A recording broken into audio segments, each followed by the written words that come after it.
முதல் வணக்கம் நேயர்களுக்கு வணக்கம். இன்னைக்கு நம்ம மாடி தோட்டத்தில் இருந்து ஒரு காய்கறி செடியோட தான் உங்களை சந்திக்கிறேன். என்ன செடின்னு பார்த்தீங்கன்னா கத்திரிக்காய் செடி. கத்திரிக்காய் செடி நான் வளர்க்குற செடி ப்ளஸ் நீங்களுமே எந்த அளவுக்கு ரொம்ப சிம்பிளாக உங்கள் வீட்டில் இருக்கிற பொருட்களை வச்சு வளர்க்க முடியும் அப்படின்றத பற்றியும் தான் இந்த காணொலியில் நம்ம பார்க்க போகிறோம். அப்படி நான் இந்த கத்திரிக்காய் செடியை கிட்டத்தட்ட ஒரு 3.5 வருஷத்துக்கு மேலே வளர்த்துட்டு இருக்கேன். இந்த கத்திரிக்காய் செடி பொறுத்த வரைக்கும் ஒரு வெள்ளை பச்சை ரெண்டுமே கலந்த மாதிரி ஒரு கத்திரிக்காய் தான். டேஸ்ட் வைஸ் ரொம்ப சூப்பராக இருக்கும். அதனால தான் இது இன்னும் கண்டினியூ பண்ணிட்டு இருக்கேன். இதை தவிர்த்து நம்ம கிட்ட ஒரு 4-5 கத்திரிக்காய் ரகங்கள் உண்டு. கத்திரிக்காயில கிட்டத்தட்ட ஒரு 15-20 வெரைட்டி நம்ம கிட்ட மார்க்கெட்டில் இப்போ புழங்கிட்டு இருக்கு. ஸோ அதில் நல்ல டேஸ்டாக இருக்கிற செடிகளை மட்டும் செலக்ட் பண்ணி நமக்கு தேவையான கத்திரிக்காய் வந்து வளர்த்து பறிச்சுட்டு இருக்கோம். இப்போ கத்திரிக்காய் செடி பொறுத்த வரைக்கும் ஒரு பேசிக்ஸ்லேருந்து பார்க்கும்போது ஒரு பெரிய செடியாக வரணும் அப்படின்னா கொஞ்சம் பெரிய சைஸ் பாட்டில் வைக்கணும். ஓரளவுக்கு செடியாக வந்த போதுனா அப்படின்னா சின்ன சைஸ் பாட்டிலே வைக்கலாம். அதாவது சின்ன பாட்டிலையும் வரக்கூடியது, பெரிய சைஸ் பாட்டிலையுமே வரக்கூடியது. அண்ட் கத்திரிக்காயிலையுமே இப்போ ரீசெண்ட் டேஸில் நிறைய ஒட்டு ரகங்கள் கிடைக்குது.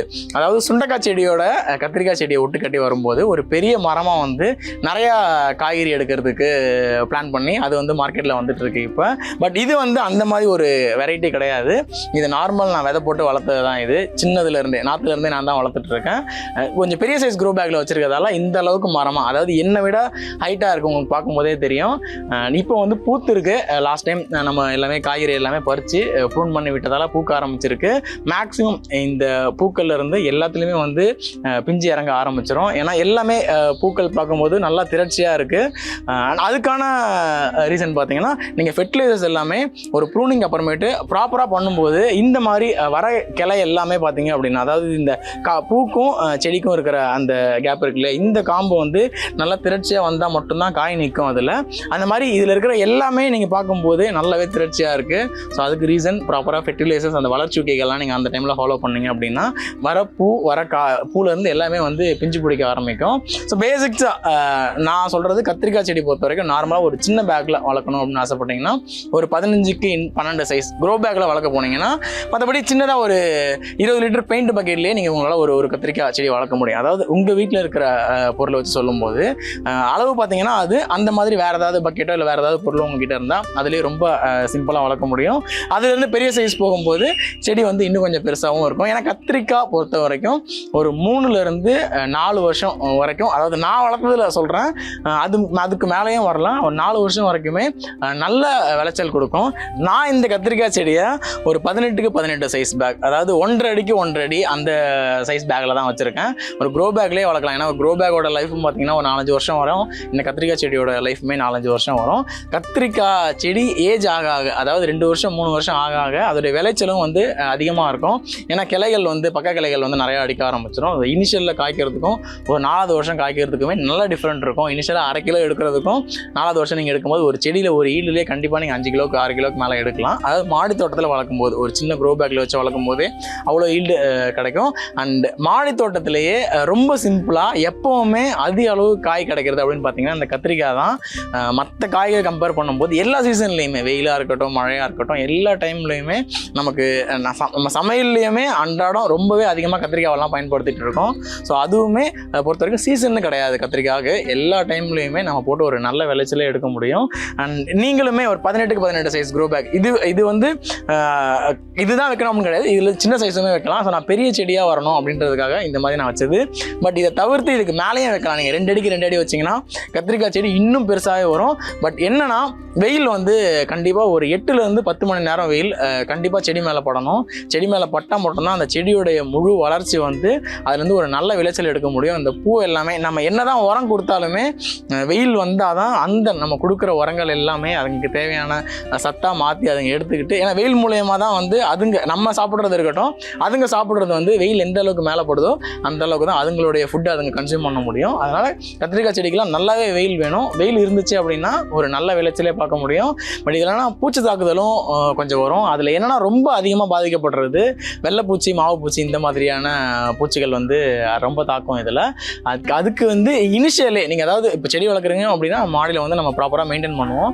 இனிஷியல்லி அதில் ஏதாவது டிஃப்ரெண்ட் அந்த இலை சுருள்றது அந்த மாதிரி ஏதாவது ப்ராப்ளம் இருந்ததுன்னா கொஞ்சம் மினிமமாக தான் இருக்கும் வெள்ளைப்பூச்சி, மாவுப்பூச்சி எல்லாமே.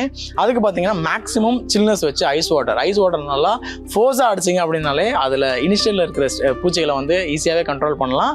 அப்படியும் இல்லாமல் நிறையா ஆயிடுச்சு, ஸோ கண்ட்ரோல் பண்ண முடியல அப்படின்னா வீட்டில் இருக்கிற ஒரு சில ரெமிடிஸை வச்சே ஃபாலோ பண்ணலாம். சாதம், வடித்த சாதம் இருக்கு இல்லையா, அதை தண்ணியில் போட்டு பாட்டிலில் ஊற வச்சு ஒரு 2-3 நாள் நல்லா நொதிக்க வச்சு அதை ஒரு 10 மடங்கு தண்ணியில் சேர்த்து கலந்து கொடுக்கும் போதும் ஒரு நல்ல ஒரு ரிசல்ட் இருக்கும். பட் அது ஆர்கானிக்காக போகும்போது உடனே ரிசல்ட் இருக்காது. ஒரு வாரம் 10 நாள் நீங்கள் பொறுத்திருந்து தான் ஆகணும். பட் நம்ம வந்து மாடி தோட்டத்தில் போடும்போது கண்டிப்பாக ஆர்கானிக்காக தான் போய் ஆகணும். கெமிக்கலுக்கு போகிறோம் அப்படின்னா கண்டிப்பாக நம்ம அதெல்லாமே கடையிலேயே வாங்கி சாப்பிட்றலாம். ஸோ இந்த மாதிரி ஃபாலோ பண்ணலாம். அப்படியும் இல்லை, உங்களுக்கு டைம் இல்லை, ஆஃபீஸ் போகிறவங்க அதெல்லாம் எங்களுக்கு பார்க்க முடியல அப்படின்னா பயோ பெஸ்டிசைட்ஸ் இருக்குது. பயோ ஆர்கானிக்கில் அந்த பயோ பெஸ்டிசைட்ஸ் இருக்கு இல்லையா, அதை ஃபாலோ பண்ணலாம். அதில் வந்து நீங்கள் வெட்டுசில்லியம் லக்கானின்னு ஒரு பயோ பெஸ்டிசைட்ஸ் இருக்குது, அதை வந்து கொடுக்கலாம். அதை கொடுத்தாலுமே உங்களுக்கு ஒரு 10 நாள்லேயே, அதுவுமே ஒரு வாரம் 10 நாள் ஆகும், உடனே எல்லாம் ரிசல்ட் இருக்காது. அந்த மாதிரி ஃபாலோ பண்ணும்போதும் இதிலிருந்து ஒரு பூச்சி தாக்குதல்லேருந்து ஈஸியாக விடுபடலாம். அப்படி பூச்சி தாக்குதல் வரும்போது செடியை வந்து கொஞ்சம் தள்ளி வச்சிடணும். ஏன்னா அது வந்து ஈஸியாக ஸ்ப்ரெட் ஆகிறதுக்கு வாய்ப்பு இருக்குது. எறும்புகள் தான் அதை தூக்கி கொண்டு வந்து வைக்கும். ஸோ அப்படி அந்த எறும்பு இங்கேருந்து பக்கத்தில் வைக்கும்போது ஈஸியாக ஸ்ப்ரெட் ஆகிறதுக்கு வாய்ப்பு இருக்குது. ஸோ அதெல்லாம் கொஞ்சம் இதில் மெயின்டைன் பண்ணுறது. அண்ட் முன்னாடி சொன்ன மாதிரியே வெயில் வந்து கத்திரிக்காய் செடி பொறுத்த வரைக்கும் கண்டிப்பாக வேணும். அண்ட் வாட்டரிங்குமே ப்ராப்பராக இருக்கணும்.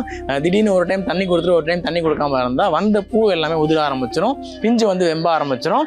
ஸோ இதுக்கான மண்கலவை, கத்திரிக்காய் செடி நல்லா செழிப்பாக வளர்கிறதுக்கான மண்கலவை பார்த்தீங்கன்னா உங்கள் வீட்டு பக்கத்தில் காலி இடங்கள் இருந்துச்சு அப்படின்னா அதுலேயே நீங்கள் எரு போட்டு ஈஸியாக வளர்த்துக்க முடியும். நான் தவிர்த்து மாடியில் தான் வளர்க்க போகிறீங்க அப்படின்னா நீங்கள் மண்கலவைனா தோட்டத்து மண்ணை எடுத்துக்கலாம். தோட்டத்து மண் ஒரு 2 பங்கு எடுத்துக்கலாம். தேங்காய் நார் ஒரு பங்கு எடுத்துக்கலாம். மண்புழு உரமோ இல்லை மக்கிய எரு அந்த மாதிரி அது ஒரு பங்கு எடுத்துக்கலாம். இந்த மிக்சிங்கே கத்திரிக்காய் செடி செழிப்பாக வளர்கிறதுக்கு சூப்பராக இருக்கும். இது கூட உயிர் உரங்கள் வேப்ப முன்னாக்கு நீங்கள் ரெகுலராக எடுத்துக்கும் போது உங்களுக்கு ஒரு நல்ல விளைச்சலே இருக்கும். மாதத்துக்கு ஒரு வாட்டி வேப்ப முன்னாக்கு கொடுக்குறதுக்கும் மறந்துடாதீங்க. அது ஃபாலோ பண்ணீங்க அப்படின்னாலே மாடி தோட்டத்தில் ஒரு நல்ல விளைச்சல். இடையில ப்ரூன் பண்ணும்போதோ இல்லை நீங்கள் கத்திரிக்காய் பறிக்கும் போதோ வளர்ச்சி வகைகள் இந்த பஞ்சகாவியா, மீனமிலம் இந்த மாதிரி எல்லாமே ஆர்கானிக்காக கொடுக்கும்போது ஒரு நல்ல ஃப்ரெஷ்ஷான கத்திரிக்காயை பறித்து அப்படியே ஃப்ரெஷ்ஷாக எடுத்து சமையலில் போட்டு சாப்பிடும்போது ஒரு நல்ல டேஸ்ட்டும் இருக்கும். ஸோ அப்படி இந்த ரக கத்திரிக்காய் வந்து எண்ணெய் கத்திரிக்காய் செஞ்சு சாப்பிட்டோம் அப்படின்னா ஃபஸ்ட் கிளாஸாக இருக்கும். ஸோ நம்ம மாடி தோட்டத்தில் இருக்கிறதுலேயே டேஸ்ட் வைஸ் ரொம்ப சூப்பராக இருக்கிற கத்திரிக்காய் அப்படின்னு பார்த்தீங்கன்னா வெள்ளை கத்திரிக்காய் தான். எனக்கு ரொம்ப பிடிக்கும். அந்த கத்திரிக்காய் வந்து எல்லா சமையலுக்குமே யூஸ் பண்ணலாம். டேஸ்ட் வைஸ் ரொம்ப சூப்பராக இருக்கும். ஸோ மண் கலவைக்கு வந்துட்டோம் அப்படின்னா இந்த கலவையே போதும்.